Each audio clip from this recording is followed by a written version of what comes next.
ಮೇಲಕ್ಕೆದ್ದ ಅನಂತ ವಿನಯದಿಂದ ಕೈ ಮುಗಿದು ಬರ್ತೀನಿ. ಇನ್ನು ಆಗಾಗ ಬರಲೇಬೇಕು. ನಮ್ಮ ತಂದೆಯವರ ಸಂಗತಿ ನಿಮಗೆ ಗೊತ್ತು. ಅವರು ಯಾವುದಕ್ಕೂ ಮುಂದಕ್ಕೆ ಹೋಗಲ್ಲ. ಎಲ್ಲವೂ ತಾವೇ ನಡೆಸ್ಕೊಡ್ಬೇಕು. ಸೂಕ್ತ ಮಾರ್ಗದರ್ಶನ ನೀಡಬೇಕು. ಅದೆಲ್ಲ ಸರಿ. ನಿಮ್ಮ ಹುಡುಗಿನೇ ನೋಡಿಲ್ಲ ಮಾರಾಯ ನಮ್ಮ ವೇಣು. ಮಗನ ಕಡೆ ನೋಡಿ ನಕ್ಕರು. ಅನಂತ ಕೂಡ ನಕ್ಕ. ಅವರ ಅಭಿಮಾನಕ್ಕೆ ಅನಂತ ಕುಗ್ಗಿ ಹೋಗಿದ್ದ. ವ್ಯಕ್ತಿತ್ವವನ್ನೇ ಮರೆತುಬಿಟ್ಟ. ಈ ತಿಂಗಳಲ್ಲೇ ಒಂದು ಲಗ್ನ ಇದೆ, ಅದರಲ್ಲೇ ಮದುವೆ ನಡೆಸ್ಬಿಡು. ನೀನು ಯಾವುದಕ್ಕೂ ಪೇಚಾಡಬೇಡ, ನಾವೆಲ್ಲ ಏರ್ಪಾಡು ಮಾಡ್ತೀವಿ. ಅನಂತನ ಭುಜ ತಟ್ಟಿದ್ರು. ಮತ್ತೊಮ್ಮೆ ವೇಣು ಕೈ ಕುಲುಕಿ ಹೊರಟ. ಅನಂತ ಮತ್ತೆ ಹಿಂದಕ್ಕೆ ಬಂದ. ಸಂಜೆ ಸವಿತಾ ಬರೋದೇನೂ ಬೇಡವಾ? ಶ್ರೀನಿವಾಸ್ ಅಯ್ಯನವರು ಮಗನ ಕಡೆ ನೋಡಿದ್ರು. ಅವನು ಬೇರೆತ್ತಲೂ ನೋಡ್ತಿದ್ದ. ಏನೂ ಬೇಡ, ನಕ್ಕು ಹೇಳಿದರು. ಅನಂತ ಉತ್ಸಾಹದಿಂದ ಮನೆಯ ಕಡೆ ಹೊರಟ. ಅತಿಯಾದ ಸಂತೋಷದಿಂದ ಅವನ ಮನ ತುಂಬ ಹೋಗಿತ್ತು. ವೇಣುವನ್ನು ಮೊದಲ ನೋಟದಲ್ಲಿಯೇ ಮೆಚ್ಕೊಂಡ್ಬಿಟ್ಟಿದ್ದ. ಸವಿತಾ ಅನುಮಾನಿಸಿದ್ಯಾಕೆ ಎಂದು ಸಂದೇಹ ಪಡದಿರಲಿಲ್ಲ ಒಂದು ಗಳಿಗೆ. ಸವಿತಾ ಏನು ಕೇಳಿದ್ರೂ ಅನಂತ ಹೇಳ್ತಿರ್ಲಿಲ್ಲ. ಮದುವೆಯ ಸಿದ್ಧತೆಗಳು ಭರದಿಂದ ಸಾಗ್ತಿದ್ದವು. ಕೇಶವಯ್ಯನವರು ಕೂಡ ತಮ್ಮ ಓಡಾಟದ ಜೊತೆ ಇದನ್ನು ಸೇರಿಸಿದ್ರು. ಯಾವುದರ ತಲೆ ಬುಡವೂ ಅರ್ಥವಾಗಲಿಲ್ಲ. ಮನೆಯಲ್ಲಿ ಒಂದು ರೀತಿಯ ಉತ್ಸಾಹದಿಂದ ತುಂಬಿತ್ತು. ಅನಸೂಯನಮ್ಮವರು ಯುವತಿಯಂತೆ ಉತ್ಸಾಹದಿಂದ ಓಡಾಡ್ತಿದ್ರು. ನೆಂಟರನ್ನು ಕರೆತರಲು ಮದುವೆಯ ಕೆಲಸ ಕಾರ್ಯಗಳಿಗೆ ಗಂಡ ಹೆಂಡತಿ ಇಬ್ಬರು ಊರಿಗೆ ಹೋಗಿದ್ರು. ಸವಿತಾ ಚಾಪಿಯ ಮೇಲೆ ಕೂತು ಹೂ ಕಟ್ತಾ ಇದ್ಲು. ಒಬ್ಬಂಟಿಯಾಗಿ ಬಂದಿರಲಿಲ್ಲ. ಅನಂತನ ಜೊತೆಯಲ್ಲಿ ವೇಣು ಬಂದಿದ್ದ. ತೀಕ್ಷ್ಣ ನೋಟವನ್ನು ಎಸೆದ ಅವಳೆಡೆಗೆ. ಈ ಮದುವೆಯ ಕಾರಣವನ್ನು ಸವಿತಾ ಊಹಿಸಿಕೊಂಡು ಮನದಲ್ಲೇ ನಕ್ಕಳು. ಬಲವಂತ ಮಾಡಿ ಕರ್ಕೊಂಡು ಬಂದೆ. ಈಗಲೇ ಯಾವುದೂ ಬೇಡ, ಆಮೇಲೆ ಅದರ ಚಾರ್ಮೆ ಹೊರಟೋಗುತ್ತೆ ಅಂತಾನೋ? ಅನಂತ ನಕ್ಕ. ಬೀಗದ ಮೊಗವನ್ನು ಸಡಿಲವಾಗದಂತೆ ನೋಡಿಕೊಂಡ ವೇಣು. ಹೋ, ನಸು ನಕ್ಕು ಅಡಿಗೆಯ ಮನೆಯೊಳಕ್ಕೆ ನಡೆದಳು. ವೇಣು ಕೋಪದ ದೆಸೆಯಿಂದ ಮೂರ್ಖನಾಗ್ಬಿಡ್ತಾನೆ. ಈ ದಾರಿಯಲ್ಲಿ ಅವನು ಏನನ್ನು ಸಾಧಿಸಲಾರ. ಹಾಲು ಬಿಸಿ ಮಾಡಿಕೊಂಡು ಬೋರ್ಮಿಟ ಹಾಕ್ಕೊಂಡು ಲೋಟಗಳ ಸಮೇತ ಹೊರಬಂದಳು. ಅವಳು ಕೂಡ ಹೆಣ್ತಾನೆ. ಮೊಖವೆಲ್ಲ ಕೆಂಪಾಯಿತು. ಏನು ಎಂದ ಅನಂತ. ನಾನು ಬೋರ್ಮಿಟ ಕುಡಿಯೋದಿಲ್ವಲ್ಲ, ಮತ್ತೆ ನಗುತ್ತಾ ಹೇಳಿದ್ಲು.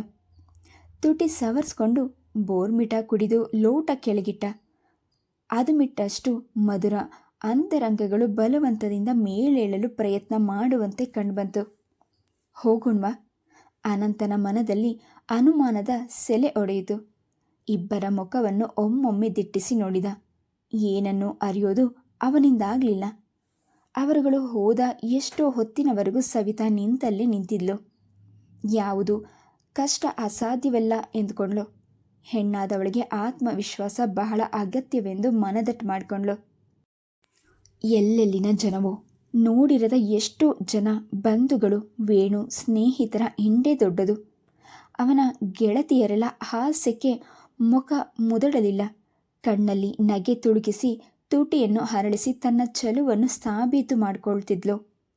ಜಮುನಾ, ಶೈಲೇಂದ್ರ ಮಾತ್ರವಲ್ಲದೆ ಶಂಕರಯ್ಯ, ಕಮಲಮ್ಮ ಕೂಡ ಮದುವೆಗೆ ಬಂದು ಆಶೀರ್ವದಿಸಿ ಹುಡುಗೊಡೆ ಇಟ್ಟು ಹೋದರು. ಹೆಚ್ಚಾಗಿ ಅವಳನ್ನು ಬಾಧಿಸಿದ್ದು ಹೆತ್ತವರನ್ನು ಅಗಲುವ ಸಂಕಟ. ಒಂದೇ ಊರು, ಬೇಕೆಂದಾಗ ಹೋಗ್ಬರಬಹುದೆಂಬ ಸಮಾಧಾನ ಮಾತ್ರ ಅವಳದಾಗಿತ್ತು. ಸವಿತಾಳನ್ನು ಮನೆ ತುಂಬಿಸ್ಕೊಂಡ ಶ್ರೀನಿವಾಸ್ ಅಯ್ಯನವರು ಜವಾಬ್ದಾರಿ ಕಳೆದುಕೊಂಡವರಂತೆ ಸಮಾಧಾನದ ಉಸಿರು ಬಿಟ್ಟರು. ಮಗನ ಸಂಗಾತಿಯ ಬಗ್ಗೆ ಅವರಿಗಿದ್ದ ಆತಂಕ ನಿವಾರಣೆಯಾಗಿತ್ತು. ದೊಡ್ಡ ಪಾರ್ಟಿ. ವೇಣು ಸ್ನೇಹಿತರ ದೊಡ್ಡ ಹಿಂಡೆ ಸೇರಿತು. ಸವಿತಾಳಿಗೆ ಉತ್ಸಾಹದ ಜೊತೆ ಮುಜುಗರವು ಸೇರಿಕೊಂಡಿತು. ವೇಣು ನೋಡುವ ಮಾತನಾಡುವ ರೀತಿಯಲ್ಲಿ ಯಾವ ಮಾರ್ಪಾಟು ಆಗಿರಲಿಲ್ಲ. ಜಯಂತಿ ಕೋಣೆಗೆ ಬಂದಾಗ ಸವಿತಾ ಕಿಟಿಕಿಯಲ್ಲಿ ನಿಂತು ದೂರದ ದಿಗಂತವನ್ನು ದಿಟ್ಟಿಸುತ್ತಿದ್ಲು. ಹೊಸ ಬಗೆಯ ಉಡುಗೆ ತೊಡುಗೆಯಲ್ಲಿ ಅಪ್ಸರಿಯಂತೆ ಕಾಣ್ತಿದ್ಲು. ಸವಿತಾ ಹಿಂತಿರುಗಿದ್ಲು. ಎದುರಿನಲ್ಲಿ ಜಯಂತಿ. ಮದುವೆಗೂ ಕೂಡ ಬಂದಿದ್ಲು. ತುಟಿ ಅರಳಿಸಿ ಸಣ್ಣಗೆ ನಕ್ಕಳು. ವಿಶ್ವಾಸದ ಪ್ರತೀಕದಂತೆ ಕಣ್ಗಳು ಹೊಳೆಯುತ್ತಿದ್ದವು. ಮೈ ಹಾರ್ಟಿ ಕಂಗ್ರಾಟ್ಸ್. ಹತ್ತಿರಕ್ಕೆ ಬಂದು ಅವಳ ಕೈ ಹಿಡಿದಳು. ಮುಖದಲ್ಲಿ ಅಸೂಯೆಯ ಕ್ಷಣಗಳೇ ಇರಲಿಲ್ಲ. ವೃತ್ತಿಗಾಗಿ ಹಿಡಿದ ದಾರಿಯ ದೊಡ್ಡತನ ಅವಳಲ್ಲಿತ್ತು. ನೀವು ತುಂಬ ಬುದ್ಧಿವಂತರು ಅಂತ ಅಂದೇ ಹೇಳಿದ್ನಲ್ಲ. ಪ್ರಾಯಾಸವಿಲ್ಲದೆ ವೇಣು ಅಂತ ಗಂಡನ್ನು ಗಿಟ್ಟಿಸ್ಕೊಂಡ್ರಿ. ಮನಪೂರ್ವಕವಾಗಿ ನಕ್ಕಳು. ಸವಿತಾಳಿಗೆ ಪೇಚೆನಿಸಿತು. ಜಯಂತಿಯ ಮುಖವನ್ನು ನೇರವಾಗಿ ನೋಡಿದ್ಲು. ನೋನು, ಬೇಸರಕ್ಕೆ ಅವಕಾಶವೇ ಇಲ್ಲ. Venu is A gentleman. ಅವರೇ ಬಾಯ್ಬಿಟ್ಟು ಹೇಳಿದರು. ಪಕ್ಕನೆ ನಕ್ಕ ಸವಿತಾ. ನನ್ನ ಕನಸಿನಲ್ಲಿ ಬಂದು ತುಂಬ ಕಾಡ್ತಾಳೆ ಅಂತ. ವಿಸ್ಮಯದಿಂದ ಅವಳತ್ತ ನೋಡಿದ್ಲು ಸವಿತಾ. ಅವರು ಇಂಜಿನಿಯರ್ಗೂ ನನ್ನ ಡಾಕ್ಟರ್ಗೂ ಸರಿ ಬರೋಲ್ಲ. ನನ್ನ ವೃತ್ತಿಯ ಬಗ್ಗೆ ಗೊತ್ತೇ ಇದೆ. ಅದೇ ವೃತ್ತಿಯಲ್ಲಿ ಇರುವವರನ್ನು ಮದುವೆ ಆದರೆ ಒಂದು ರೀತಿಯಲ್ಲಿ ಯೋಚಿಸ್ಬೋದು. ವೇಣು ಒಳ್ಳೆ ಸ್ನೇಹಿತ. ಅದನ್ನು ಕಳೆದುಕೊಳ್ಳಲು ತಯಾರಿಲ್ಲ. ಸ್ನೇಹದಲ್ಲಿ ಮುಂದುವರಿಯುವ ಬಯಕೆ. ಈಗಷ್ಟೇ ನಿರಾಳವಾಯಿತು ಸವಿತಾಳ ಮನಸ್ಸು. ಈ ಮದುವೆಯಿಂದ ಬೇರೊಂದು ಹೆಣ್ಣಿನ ಹೃದಯಕ್ಕೆ ಏನೂ ನಷ್ಟವಾಗಿಲ್ಲವೆಂದು ಅರಿತ ಮೇಲೆ ಬಹಳ ವಿಷಯಗಳನ್ನು ಕೂತು ಮಾತನಾಡಿದರು. ಅಸೂಯೆ, ಕೆಟ್ಟ ಮನಸ್ಸು ಇಲ್ಲದ ಜಯಂತಿ ಅವಳಿಗೆ ಬಹಳ ಮೆಚ್ಚುಗೆಯಾದಳು. ಸವಿತಾ ಕೆನ್ನೆ ತಟ್ಟಿ, ವೇಣುನ ಸ್ವಲ್ಪ ವಿಚಾರಿಸ್ಕೊಂಡು ಬರ್ತೀನಿ. ವರಾಂಡದಿಂದ ಹಾದು ಬರುತ್ತಿದ್ದ ನಗೆಯ ಅಲೆಗಳು ಅವಳ ಕಿವಿಯನ್ನು ಅಪ್ಪಳಿಸಿದವು. ಕೋಣೆಯಲ್ಲಿ ಕೂಡಲು ಮನಸ್ಸಾಗಲಿಲ್ಲ. ಎದ್ದು ಹೊರಗೆ ಬಂದಳು. ಯಾವುದೋ ಅವಳಲ್ಲಿ ಬದಲಾವಣೆಯನ್ನು ಮಾಡಿದ ಅನುಭವವಾಯಿತು. ನವಿರಾಗಿ ನಕ್ಕಳು. ನೆಂಟರಿಷ್ಟರಿಗೆಲ್ಲ ಛತ್ರದಿಂದಲೇ ಹಿಂತಿರುಗಿದ್ರು. ಇಲ್ಲಿದ್ದಿದ್ದು ವೇಣುವಿನ ಗೆಳೆಯ ಗೆಳತಿಯರ ಹಿಂಡು ಮಾತ್ರ. ನಗು, ಮಾತು, ಗಂಭೀರ ಚರ್ಚೆಗಳ ವಿಷಯವೂ ಮಹತ್ವವಾದದ್ದೇ. ಅವಹೇಳನಕರವಾದ ಹೆಣ್ಣುಗಳನ್ನು ಈ ಗೆಳೆಯಲು ಮಾತುಗಳಂತೂ ಅವರ ಚರ್ಚೆಯ ವಿಷಯವಾಗಿರಲಿಲ್ಲ. ಗಂಡನ ಬಗ್ಗೆ ಹೆಮ್ಮೆಗೊಂಡ್ಳು. ಅವಸರವಾಗಿ ಶ್ರೀನಿವಾಸ್ ಅಯ್ಯನವರು ಸೊಸೆಯ ಬಳಿಗೆ ಬಂದರು. ಓಡಾಟದಿಂದ ಅವರು ಸ್ವಲ್ಪ ಬಳಲಿದಂತೆ ಕಂಡ್ರು. ಸವಿತಾ, ಬಾ ಮಗು ಇಲ್ಲಿ. ಅವಳನ್ನು ಕೋಣೆಯೊಳಕ್ಕೆ ಕರೆದೊಯ್ದರು. ಮಂಚದ ಮೇಲೆ ಸಮಾಧಾನದ ಉಸಿರು ಬಿಟ್ಟು ಕೂತ್ರು. ಕೈ ಹಿಡಿದು ಅವಳನ್ನು ಬಳಿಯಲ್ಲೇ ಕೂರಿಸ್ಕೊಂಡ್ರು. ಯಾವುದೋ ನೆನಪಿನಿಂದ ಅವರ ಕಣ್ತುಂಬಿ ಬಂತು. ಎದ್ದು ಡ್ರಾಯರಲ್ಲಿದ್ದ ಬೀಗದ ಕೈಗಳನ್ನು ತಂದು ಅವಳ ಕೈಯಲ್ಲಿಟ್ಟರು. ನೋಡಮ್ಮ, ವೇಣು ಬಗ್ಗೆ ನಾನೇನು ಹೇಳೋದು ಬೇಡ. ನಿನಗೆ ಎಲ್ಲ ಗೊತ್ತಿದೆ. ತಲೆ ಎತ್ತಿ ಸವಿತಾ ಅವರತ್ತ ನೋಡಿದ್ಲು. ತಾವಿಬ್ರು ಮೊದಲೇ ಪ್ರೇಮಿಗಳೆಂದು ತಿಳಿದಿರಬಹುದೇ ಇವರು? ಏನೋ ಹೇಳಲು ಬಾಯಿ ತೆರೆದು ಸುಮ್ಮನಾದ್ಲು. 4 ದಿನ ಕಳೆದರೆ ಅವನ ಸ್ವಭಾವದ ಪೂರ್ಣ ಪರಿಚಯವಾಗುತ್ತೆ. ಮೆಲ್ಲನೆ ನಕ್ಕರು. ಸಭ್ಯ ಸ್ನೇಹಜೀವಿ. ಗೆಳೆತನದಲ್ಲಿ ಹೆಣ್ಣು ಗಂಡೆಂಬ ಭೇದ ಭಾವ ಮಾಡಲಾರ. ಎಲ್ಲರೊಡನೆಯೂ ಮಗುವಿನಂತೆ ಬೆರೆತು ಹೋಗುವ ಸ್ವಭಾವ ಅವನದು. ಇಷ್ಟು ಹೇಳಿದ್ದು ಸಾಕಲ್ಲ? ರೆಪ್ಪೆಗಳು ಬಾಗಿದವು. ಯೋಚಿಸುವಂತೆ ಕಂಡಳು. ಅಂದಿನ ಘಟನೆಯ ಬಗ್ಗೆ ಅವಳಿಗೆ ಪಶ್ಚಾತ್ತಾಪವಾಯಿತು. ತೀರಾ ದುಡುಕಿನಿಂದ ವರ್ತಿಸಿದಿನೇನೋ ಎಂದುಕೊಂಡ್ಳು. ಈ ಬೀಗದ ಕೈ ಜೊತೆ ನನ್ನ ವೇಣುನ ಕೂಡ ನಿನಗೆ ಒಪ್ಪಿಸ್ಕೊಟ್ಟಿದ್ದೀನಿ. ಅಬ್ಬಬ್ಬ, ಈಗಷ್ಟೇ ಸಮಾಧಾನವಾಯಿತು. ಮೆಲ್ಲನೆ ತುಟಿ ಹರಳಿಸಿದ್ಲು ಸವಿತಾ. ಈಗ ಅದರ ಅಗತ್ಯವಿತ್ತು. ತಾನು ಮಂಕಾದರೆ ಅವರು ಬೇರೇನೋ ಊಹಿಸ್ಕೊಂಡು ಕಂಗೆಡಬಾರ್ದಲ್ಲ. ನಿಮ್ಮ ಆಶೀರ್ವಾದ, ನಂಬಿಕೆನೇ ನನ್ನ ಜೀವನದ ದಾರಿದೀಪ. ಅವರ ಪಾದಗಳನ್ನು ಕಣ್ಣುಗೊತ್ಕೊಂಡ್ಳು. ಅವರ ಒಳ್ಳೆಯ ಸ್ವಭಾವ ಅಭಿಮಾನಕ್ಕಿಂತ ಹೆಚ್ಚಾಗಿ ಪೂಜ್ಯತೆಯನ್ನೇ ಹೆಚ್ಚಿಸಿತು. ಪ್ರೀತಿಯಿಂದ ಅವಳ ತಲೆ ಸವರಿದ್ರು. ಮಗನ ಆಯ್ಕೆಯ ಬಗ್ಗೆ ಅವರಿಗೆ ಹೆಮ್ಮೆ ಇತ್ತು. ಬಡವರ ಮನೆಯ ಹುಡುಗಿಯಾದ್ರೇನು, ಅಭಿಮಾನವಂತವಳು. ಹೇಗೂ ರ್ಯಾಂಕ್ ಬಂದಿದೆಯಾ? ವೇಣು ಒಪ್ಪಿದ್ರೆ ಮುಂದೆ ಯಾಕೆ ಓದಬಾರದು? ಓದುವ ಬಯಕೆ ಹಾರಾಡಿತು. ಅವಳನ್ನು ಶಿಕ್ಷಿಸಲು ಇದೊಂದು ಹಾದಿ ಎಂದು ತಿಳಿದು ಮದುವೆಯಾದ ವೇಣು ಇದಕ್ಕೆ ಖಂಡಿತ ಒಪ್ಪಿಗೆ ಕೊಡಲಾರ. ಅವಳು ಮಾತನಾಡದೆ ಇದ್ದಾಗ ವೇಣುನ ಕೇಳಿ ನಿರ್ಧಾರಕ್ಕೆ ಬರೋಣ. ಗೆಳೆಯರ ಗಲಾಟೆಯಲ್ಲಿ ನಿನ್ನ ಮರೆತ್ಬಿಟ್ನ? ಇವತ್ತೊಂದು ದಿನ, ನಾಳೆಯಿಂದ ನಿನ್ನ ಹಿಂದೆ ಮುಂದೆ ತಾನೇ ಸುತ್ತೋದು. ಅವರು ನಕ್ಕಾಗ ಅವಳು ತುಟಿ ಹರಳಿಸಿದ್ಲು. ಸಾಂಬ ಬಹಳ ಉತ್ಸಾಹದಿಂದ ಓಡಾಡ್ತಿದ್ದ. ವೇಣು ಸರ್ರನೆ ಬಂದ. ನಿಂತು ಅವಳ ಕಡೆ ನೋಡಿದ. ಎಲ್ಲರೂ ತನ್ನ ಬಗ್ಗೆ ಆಡ್ಕೊಳ್ಬಾರ್ದಲ್ಲ, ಬಾ ಎಂದು ಉಗುಳು ನುಂಗುತ್ತಾ ಸವಿತಾ ಹುಬ್ಬೇರಿಸಿ ಅವನೆಡೆ ನೋಡಿದ್ಲು. ಆ ಮುಖದ ಚೆಲುವು ಅವಳನ್ನು ದಂಗ್ಬಡಿಸಿತು. ಎರಡೆಜ್ಜೆ ಮುಂದೆ ಹೋಗಿ ಹಿಂತಿರುಗಿ ನೋಡಿದ ವೇಣು. ಅವಳು ಅದೇ ಭಂಗಿಯಲ್ಲಿ ನಿಂತಿದ್ಲು. ಅವನ ಹೃದಯ ತುಂಬಿ ಬಂತು. ನೆನೆಸ್ಕೊಂಡು ದುಮುಗುಟ್ಟಿದ್ದು ಮೊದಲಿನಂತೆ ಅಂದ. ಅವಳು ಅಲ್ಲಿಂದ ಚಲಿಸಲಿಲ್ಲ. ಎದುರು ನಿಂತು ಚೆಲುವೆಯನ್ನು ನೋಡದಿರಲಾಗಲಿಲ್ಲ. ಸವಿತಾ ಸುತ್ತಲೂ ನೋಡುವಂತೆ ನಟಿಸಿದ್ಲೇ ವಿನಃ ಆ ಮಾತು ತನಗೆ ಅನ್ವಯಿಸಿಲ್ಲವೆಂಬಂತೆ ಇದ್ಲು. ಸವಿತಾ, ನನ್ನ ಜೊತೆ ಬಾ. ಅವಳ ಮುಖದ ಮೇಲೆ ಮುಗುಳ್ನಗು ಅರಳಿತು. ಆ ಕ್ಷಣ ಅದನ್ನು ನೋಡುತ್ತಾ ನಿಲ್ಬೇಕೆನಿಸಿತು ವೇಣುಗೆ. ಬಹುಶಃ ನೀವು ಯಾರನ್ನೋ ಬಾ ಅಂದಿದ್ದು ಅಂದ್ಕೊಂಡೆ. ನನಗೊಂದು ಚಿನ್ನದ ಹೆಸರಿದೆ, ಅದರಲ್ಲಿ ಮಧುರವಾಗಿ ಕರೆಯಿರಿ ಎಂಬಂತಿತ್ತು ಅವಳ ಧೋರಣೆ.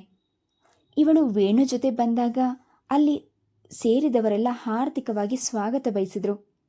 ವೇಣು ತುಂಬ ಚೆನ್ನಾಗಿ ಮಾತನಾಡ್ತಾನೆ, ನೀವು ತುಂಬ ಚೆನ್ನಾಗಿ ನಗ್ತೀರಾ, ವೇಣು ಫ್ರೆಂಡೊಬ್ಬ ನುಡಿದ. ಇನ್ನು ವೇಣು ಮಾತನಾಡೋ ಅವಕಾಶವೇ ಇಲ್ಲ, ಬರೀ ಕೇಳೋದು ಮಾತ್ರ. ಎಲ್ಲರೂ ಗೊಳ್ಳೆಂದು ನಕ್ಕರು. ಸದ್ದಾಗದಂತೆ ನಕ್ಕಳು ಸವಿತಾ. ವೇಳೆ ಸರಿದಿದ್ದೇ ಯಾರಿಗೂ ಗೊತ್ತಾಗಲಿಲ್ಲ. ಸವಿತಾಳ ಮಾತಿಗೆ ಅವರೆಲ್ಲ ಬೆರಗಾದರು. ಸವಿತಾ ಸರಳವಾಗಿ ಅವರಲ್ಲಿ ಬೆರೆತು ಹೋದ್ಲು. ಸಂಜೆವರೆಗೂ ಆ ಮನೆಯಲ್ಲಿ ನಗು ಮಾತು ತುಂಬ ಹೋಗಿತ್ತು. ರಾತ್ರಿಯ ವೇಳೆಗೆ ರೊಯ್ಯನೆ ಸುರಿಯುತ್ತಿದ್ದ ಮಳೆ ಒಮ್ಮೆಲೆ ನಿಂತಂತಾಗಿತ್ತು. ಅನಂತನು, ಕೇಶವಯ್ಯ ಮತ್ತು ಅನಸೂಯಮ್ಮನವರು ಮಾತ್ರ ಇದ್ದರು. ಎಷ್ಟೇ ಬಲವಂತ ಮಾಡಿದ್ರೂ ಅವರುಗಳು ಅಲ್ಲಿ ಉಳಿಯಲು ಸಿದ್ಧರಿಲ್ಲ. ಇನ್ನು ಅವರ ಅವಶ್ಯಕತೆ ಮುಗಿದಿತ್ತು. ಹೊರಟು ನಿಂತ ಅನಂತನ ಬಳಿ ಬಂದು ವೇಣು ಶರ್ಟಿನ ತೋಳುಗಳನ್ನು ಮಡಚುತ್ತಾ, ಅನಂತ್, ಬೆಳಗ್ಗೆ ಹೋದ್ರಾಯ್ತು ಎಂದ. ಎಕ್ಸ್ಕ್ಯೂಸ್ ಮೀ, ನನ್ನ ಜೀವ ಇಲ್ಲಿದೆ. ಪದೇ ಪದೇ ನೀವು ಬರಬೇಡ ಎಂದರೂ ಬರದೇ ಇರಲು ಸಾಧ್ಯವಿಲ್ಲ. ಪ್ರಯತ್ನಕ್ಕೆ ಮೀರಿ ಕಣ್ಣಲ್ಲಿ ನೀರು ತುಳುಕಿತು. ಮುಂಗೈನಿಂದ ಕಣ್ಣನ್ನು ಒರೆಸುತ್ತಾ ಬರ್ತೀವಿ ಎಂದ. ಎಷ್ಟು ಹೇಳಿದ್ರೂ ಕೇಳದೆ ವೇಣುನೇ ಕಾರ್ನಲ್ಲಿ ಕರೆದೊಯ್ದು ಮನೆ ತಲುಪಿಸಿ ಬಂದ. ಅವನಿಗೆ ಸವಿತಾಳ ಮೇಲೆ ಮಾತ್ರ ಕೋಪ, ಬೇರೆ ಯಾರನ್ನು ಆಲಕ್ಷಿಸಲಾರ. ಊದ್ಬತ್ತಿ ಮಲ್ಲಿಗೆಯ ಪರಿಮಳದಿಂದ ಕೋಣೆ ಸುಹಾಸನಭರಿತವಾಗಿತ್ತು. ಜೋಡಿ ಮಂಚ, ಆಹ್ಲಾದಗೊಳಿಸುವಂತಹ ವಾತಾವರಣ. ಸವಿತಾಳಿಗೆ ಅವನು ಸೋಲಲಾರ. ಸೋತು ಅವಳೇ ಬಂದು ಅವನಿಗೆ ಒರಗಬೇಕಿತ್ತು. ಅವನು ಎಲ್ಲ ಬಗೆಯಲ್ಲೂ ಪೀಡಿಸಲು ಅವನು ಮೊದಲೇ ಯೋಚನೆಯನ್ನು ರೂಪಿಸಿಕೊಂಡಿದ್ದ. ವಿದ್ಯಾವಂತರು, ಜೀವನವನ್ನು ಅರಿತವರು ಬೇರೆ ಯಾರಾದರೂ ಬಂದು ಬುದ್ಧಿ ಹೇಳಿ ಕೋಣೆಯಲ್ಲಿ ಕೂಡ್ ಹಾಕಿ ಹೋಗ್ಬೇಕಿರಲಿಲ್ಲ. ಅವರವರ ಕರ್ತವ್ಯಗಳನ್ನು ಧರ್ಮಬದ್ಧವಾಗಿ ತಿಳಿದವರೇ. ರಾತ್ರಿ ಉಡುಪಿನಲ್ಲಿ ನಿಂತ ವೇಣು ಕೋಣೆಯೊಳಕ್ಕೆ ಬಂದ ಸವಿತಾಳನ್ನು ಗಮನಿಸಿದ. ಅವನ ಚಿತ್ತವೇ ಚಂಚಲವಾಗಿತ್ತು. ಅದನ್ನು ಸಹಬದಿಗೆ ತರಲೇ 4-6 ನಿಮಿಷಗಳು ಬೇಕಾದವು. ಹಾಲು ತಂದು ಅವನ ಮುಂದೆ ಹಿಡಿದ ಸವಿತಾ ಚಂಚಲಗೊಳ್ಳಿಲ್ಲ. ಮಧುರತೆಯಿಂದ ಅವಳ ಕೈ ಕಂಪಿಸುತ್ತಿತ್ತು. ಮೊದಲೇ ತಿಳಿದಿದ್ದರಿಂದ ಏನನ್ನೂ ನಿರೀಕ್ಷಿಸಬೇಕಾಗಿರಲಿಲ್ಲ. ಅವಳು ಮಾತ್ರ ಸೋಲಲು ಸಿದ್ಧಳಿಲ್ಲ. ಸ್ವಲ್ಪ ಜೋರಾಗಿಯೇ ನಕ್ಕ ವೇಣು. ಆ ನಗುವಿನ ಅರ್ಥ ಅವಳಿಗೆ ಹೊಳೆಯಿತು. ಮುಖದ ಮೇಲೆ ನಗೆಯನ್ನು ತುಳುಕಿಸಿದ್ಲು. ನಿನ್ನ ಯಾಕೆ ಮದುವೆ ಆದೆ ಅಂತ ಗೊತ್ತಾ? ಕವಣಿಯಲ್ಲಿಟ್ಟು ಕಲ್ಲನ್ನು ಹೊಡೆದ ಹಾಗಿತ್ತು. ಗೊತ್ತು. ನೀವು ಆಯ್ದುಕೊಂಡ ದಾರಿ ಸರಿಯಲ್ಲ. ನೀನ್ಯಾಕೆ ಈ ಮದುವೆನೂ ನಿರಾಕರಿಸಲಿಲ್ಲ? ಹುಬ್ಬೆತ್ತಿ ಪ್ರಶ್ನಿಸಿದ. ಯಾಕೆ ನಿರಾಕರಿಸಬೇಕಾಗಿತ್ತು? ಚೆಲುವಾದ ಗಂಡು, ವಿದ್ಯಾವಂತ, ಆರ್ಥಿಕವಾಗಿ ಯೋಚಿಸುವಂತಿರಲಿಲ್ಲ. ಇಷ್ಟು ಸಾಕಲ್ಲ ಮದುವೆಗೆ? ಸಾಗಬೇಕಾದ ಹಾದಿ ಬಹಳ ಇದೆ. ಬೆಳಗಿನಿಂದ ಸಾಕಾಗಿದ್ದೀರಾ, ಹಾಲು ಕುಡಿದು ಮಲಗಿ. ಅಲ್ಲಿದ್ದ ದಿಂಬನ್ನು ತೆಗೆದುಕೊಂಡು ಗುಡ್ ನೈಟ್ ಎಂದು ಅವನಿಗೆ ಬೆನ್ನು ಮಾಡಿ ಹೊರಟೇ ಬಿಟ್ಲು. ಬೆಕ್ಕಸ ಬೆರಗಾಗಿ ನಿಂತ ವೇಣು ತುಟಿ ಕಚ್ಚಿ ಕೋಪ ನುಂಗಿ ಹಾಸಿಗೆ ಮೇಲೆ ಹೊರಳ್ಕೊಂಡ. ಅಂತೂ ಆ ರಾತ್ರಿಯೆಲ್ಲ ಅವನಿಗೆ ಜಾಗರಣೆಯೇ. ಬೆಳಗಿನ ಹೊತ್ತಿಗೆ ಕಣ್ಗಳು ಕೆಂಪಗಾಗಿ ಬಗಬಗನೆ ಉರಿಯುತ್ತಿತ್ತು.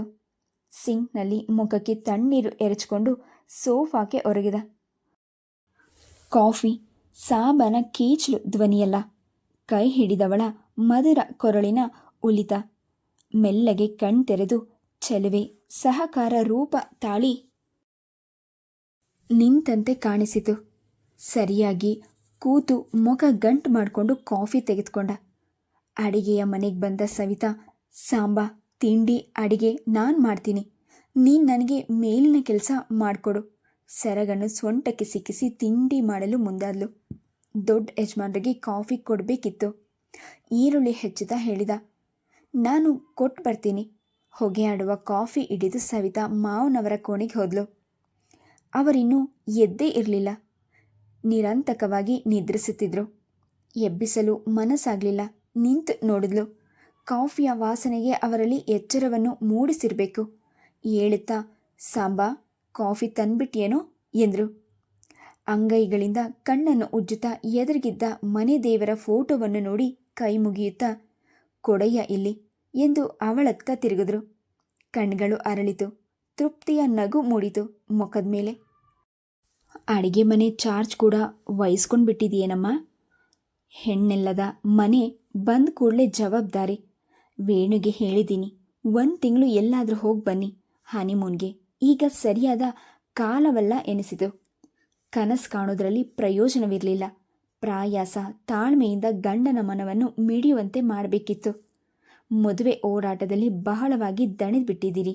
ನೀವು ಮೊದಲು ಸುಮ್ಮನೆ ರೆಸ್ಟ್ ತಗೊಳ್ಳಿ. ಸೊಸೆಯ ಕಡೆ ಅಭಿಮಾನದಿಂದ ನೋಡಿದ್ರು. ಅವಳು ಹೋದತ್ತಲೇ ನೋಡಿದ್ರು. ಮನೆಯಲ್ಲಿ ತುಂಬಿದಂತಿತ್ತು. ಇಷ್ಟು ದಿನ ಕೊರತೆ ಈ ಹೆಣ್ಣಿನಿಂದ ತುಂಬ ಹೋಗಿತ್ತು. ಸಂತೋಷ ಹೆಚ್ಚೆನಿಸಿತು. ಅವರ ಜೀವನದಲ್ಲಿ ಯಾವ ಕೊರತೆಯೂ ಇಲ್ಲ ಎನಿಸಿತು. ಧನ್ಯತೆಯಿಂದ ಬೀಗಿದ್ರು. ಅವರು ಹೊರಗೆ ಬಂದಾಗ ವೇಣುವಿನ ಸುಳಿವೇ ಇರಲಿಲ್ಲ. ಮುಖದ ಮೇಲೆ ನಗೆ ಅರಳಿತು. ಅವರ ಯೌವನದ ದಿನಗಳನ್ನು ಜ್ಞಾಪಿಸ್ಕೊಂಡು ಚಿಂತವಂತರಾದರು. ಸಂಸಾರ ಸುಖ ಅನುಭವಿಸಿದ್ದು ಸ್ವಲ್ಪ ಕಾಲ. ಇಡೀ ಜೀವನವನ್ನೇ ತೃಪ್ತಿಯಾಗಿ ಇಟ್ಟಿತ್ತು. ಪೇಪರನ್ನು ಕೈಗೆತ್ಕೊಂಡು ಕುಳಿತರು. ಎಲ್ಲದರಲ್ಲೂ ಉತ್ಸಾಹ ತುಂಬಿದಂತೆ ಕಂಡಿತು. ಸವಿತಾಳನ್ನು MScಗೆ ಸೇರಿಸಬೇಕು ಎನಿಸಿತು. ಅವಳು ಕಾಲೇಜು ಓದು ಎಂದು ಓಡಾಡಲು ಶುರು ಮಾಡಿಬಿಟ್ರೆ ಪುನಃ ಬಣ ಬೇಡವೇ ಬೇಡ. ಆ ಹುಡುಗಿಗೇನಾದರೂ ಆಸೆ ಇದ್ದರೆ ಗಂಡ ಹೆಂಡತಿಯರೇ ಆ ವಿಷಯದಲ್ಲಿ ತೀರ್ಮಾನಕ್ಕೆ ಬರಲಿ. ತಾವು ಪ್ರವೇಶಿಸೋದೇ ಬೇಡ. ಮುಖವನ್ನು ಟವಲ್ನಿಂದ ತಿಕ್ಕುತ್ತಾ ಕೋಣೆಯಿಂದ ಹೊರ ಬಂದ ವೇಣು. ಅವನ ಕಣ್ಗಳು ಕೆಂಪಾಗಿತ್ತು. ಮುಖದಲ್ಲಿ ನಿದ್ದೆ ಇಲ್ಲದ ಬಳಲಿಕೆ ಎದ್ದು ತೋರ್ತಿತ್ತು. ಇನ್ನೂ ಸ್ವಲ್ಪ ಹೊತ್ತು ಮಲಗಿರಬೇಕಿತ್ತು. ಮಗನ ಮೈಯನ್ನು ಕಣ್ಗಳಿಂದಲೇ ಪ್ರೀತಿಯಿಂದ ಸವರುತ್ತಾ ನೋಡಿದ್ರು. ಹಾಳಾದ ನಿದ್ದೆನೇ ಬರೋಲ್ಲ ಎಂದ್ಬಿಟ್ಟ. ಶ್ರೀನಿವಾಸ್ ಅಯ್ಯನವರು ಜೋರಾಗಿ ನಕ್ಕರು. ನಗು ಹುಕ್ಕಿ ಬರ್ತಿತ್ತು. ಮತ್ತೆ ಮತ್ತೆ ಮಗನ ಮುಖ ನೋಡಿದ್ರು. ಅವನು ಗಾಬರಿಗೊಂಡ.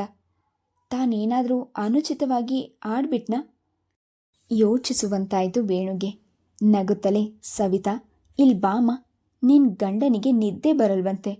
ಹಾಡು ಹೇಳಿ ತಟ್ಟಿ ಮಲಗಿಸು. ಬಂದ ಸವಿತಾ ಮೊದಲು ಬೆಪ್ಪಾದರೂ ಆಮೇಲೆ ಅವಳ ಮುಖದ ತುಂಬ ಕೆಂಪಿನ ಬಳಕವಾಯಿತು. ವೇಣು ಇಬ್ಬರನ್ನು ಬೆಪ್ಪಾಗಿ ನೋಡ್ತಿದ್ದ.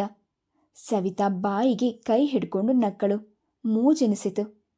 ಬಂದೆ ಎನ್ನುತ್ತಾ ಒಳ ಓಡ್ಬಿಟ್ಲು. ಸ್ನಾನ ತಿಂಡಿ ಮುಗಿಸಿ ಮಲ್ಗು. ನಾನು ಆ ಕಾಲೇಜ್ ಬಿಲ್ಡಿಂಗ್ ಹತ್ರ ಹೋಗಿ ಬಂದ್ಬಿಡ್ತೀನಿ. ನಾವು ಸ್ವಲ್ಪ ಉದಾಸೀನವಾಗಿರೋದು ಕಂಡ್ರೂ ಹಾಳಾಗ್ಬಿಡುತ್ತೆ ಎಂದು ಬಾತ್ರೂಮ್ ಕಡೆ ಹೊರಟರು. ಮೈ ಮುರಿದ ವೇಣು ಪತ್ರಿಕೆ ಕೈಗೆತ್ಕೊಂಡ.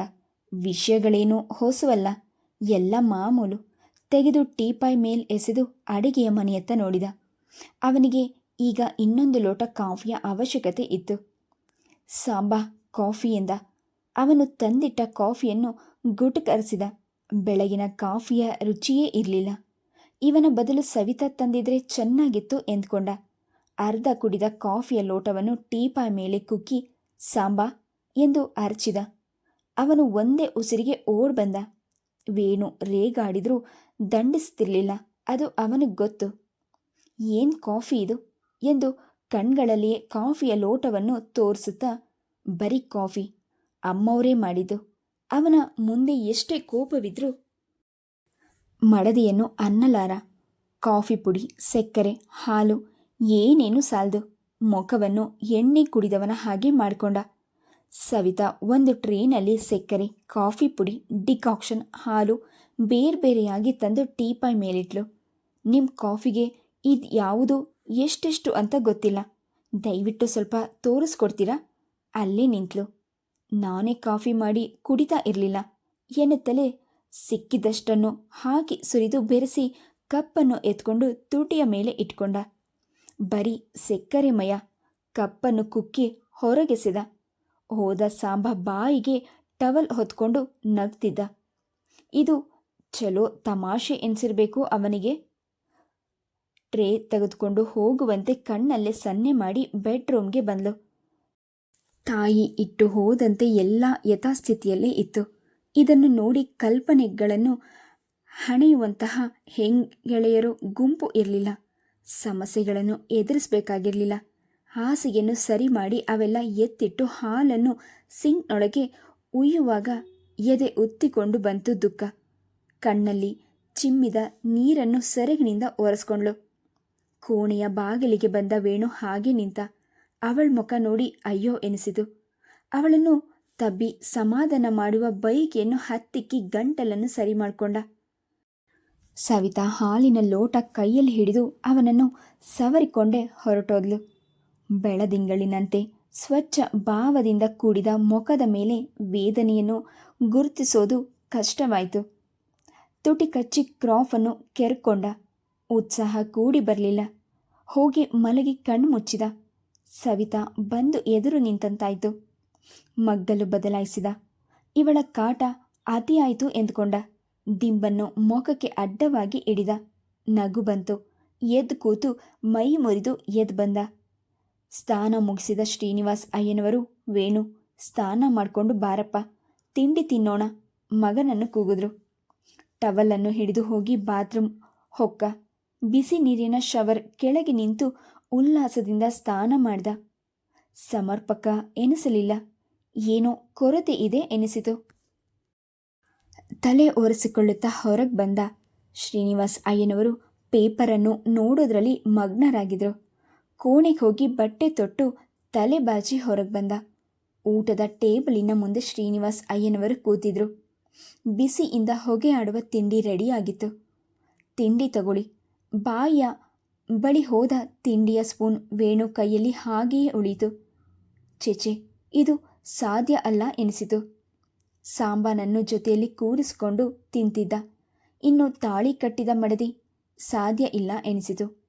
ಬಾಯಿ ಬಿಟ್ಟು ಬಲವಂತ ಮಾಡೋದು ದೌರ್ಜನ್ಯ ಎನಿಸಿತು. ಸವಿತಾ, ನೀನು ತಗೋಬಾ, ಬಲವಂತ ಮಾಡಿದ್ರು ಶ್ರೀನಿವಾಸಯ್ಯ. ಅವರ ಚೆಲ್ಲಾಟಗಳಿಗೆ ತಾವು ಅಡ್ಡಿ ಎನಿಸಿತು. ಆದಷ್ಟು ಏಕಾಂತವಾಗಿ ಬಿಡೋದು ಸರಿ ಎನಿಸಿತು. ಮಗನ ಮುಖ ನೋಡಿದ್ರು. ಅವನು ಗಬಗಬನೆ ತಿಂತಿದ್ದ. ಅದಕ್ಕಾಗಿ ಅವನೆಷ್ಟು ಕಷ್ಟಪಡ್ತಿದ್ದಾನೆಂದು ಅವರು ತಿಳಿಯಲಿಲ್ಲ. ಬೇರೇನೋ ಭಾವಿಸಿ ನಕ್ಕರು. ಬೇಗ ತಿಂಡಿ ತಿಂದು ಕಾಫಿ ಕುಡಿದು ಜಾಗ ಖಾಲಿ ಮಾಡಿದ್ರು ಶ್ರೀನಿವಾಸಯ್ಯ. ಕಾಫಿಯನ್ನು ನಿಧಾನವಾಗಿ ಹೀರ್ತಿದ್ದ ವೇಣು. ಮಡದಿಯನ್ನು ನೋಡುತ್ತಾ ಹೀರುವಲ್ಲಿ ಮೋಜ್ ಎನಿಸಿತು. ವೇಣು ಎಂದು ಕೂಗಿ, ಈಗಲೂ MSCಗೆ ಸೀಟ್ ಸಿಗೋದು ಸವಿತಾಗಿ ಕಷ್ಟವಲ್ಲ.